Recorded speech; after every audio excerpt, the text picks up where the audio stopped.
Hello, this is Dave Pomez, and I'll be presenting to you today the untold story of Wrigley Field in Chicago, Illinois. Of course, Wrigley stories are watched by millions of attendees or viewers every year, but the story of how baseball and professional sports have shaped and contributed to our shared American heritage is not being told in our park system today. This proposal is in two parts, with all the work for the first part already complete. That first part is the establishment of the Wrigley Field National Historic Landmark. The stadium itself is not a good fit for the nation's parks, but I believe there's a procedural solution to offering America's pastime a place on the list.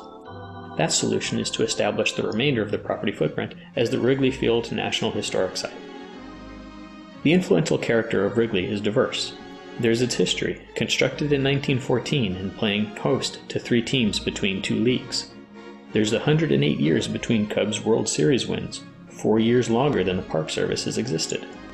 There's its presentation, with an ivy-covered outfield wall, the giant red marquee above the main entrance, and a hand-operated scoreboard. There's actually someone inside there during games, switching out tiles. These pages are from the nomination form for Wrigley's consideration as a national landmark. The statement of significance, that's supposed to be a single paragraph, took 4 pages. Ultimately, the Secretary of the Interior agreed, and Wrigley has officially been eligible for landmark status since 1987. A new element is the proposed establishment of the Wrigley Field Historic Site.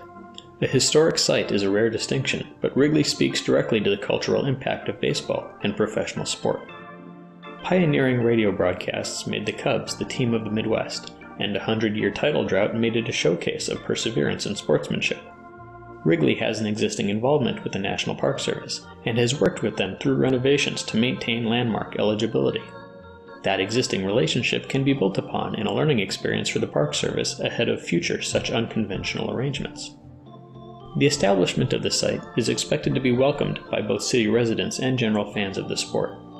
Wrigley has been a city landmark since 2004, so there will likely be some surprise that it wasn't already a national landmark.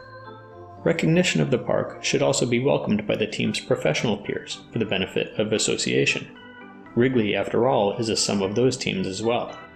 The legendary moment when Babe Ruth of the New York Yankees pointed to the stands calling his shot before hitting a home run happened at Wrigley. On the other hand, some opposition is possible. Establishing these historic designations puts boundaries on the changes the owners can make to the property. That said, they have respected Park Service guidelines for the last 30 years. Competitive disagreement can be anticipated from rival associations. Boston's Fenway Park is a landmark applicant as well, but for our purpose, we find Wrigley's ivy-covered friendly confines to be more welcoming than the green monster in Fenway's outfield. The National Park Service's process grants owners discretion if they object to a landmark being established out of their assets, but there is a review available if the Secretary feels the historical contribution merits the recognition. Wrigley has cleared just such a hurdle, and the establishment of these locations is within procedural reach. Now, I'm not a baseball fan, but I'm a Chicago guy, and a Cubs guy. I remember the first game I went to as a kid. Growing up with the Cubs was like enjoying an ongoing object lesson in humility. And if you were laughing at our team, well, we were too. You had to laugh. It was the Cubs. I remember 4 years ago I was sitting in a history class. I couldn't tell you what the lecture was because I was refreshing my screen every 2 minutes to catch every update. When they won that Game 7, the moment was spectacular. I'd gone years knowing for certain it would never happen. And Chicago people get around. I've got $1 that says there's someone in every zip code in America who had a piece of that moment as well. That, for me, is the definition of a shared American experience. For a little while, the entire country, in a way, was together in that place. And it wasn't something blowing up or people dying that was bringing everyone together, but an achievement, a celebration. And that's where I come from in all this.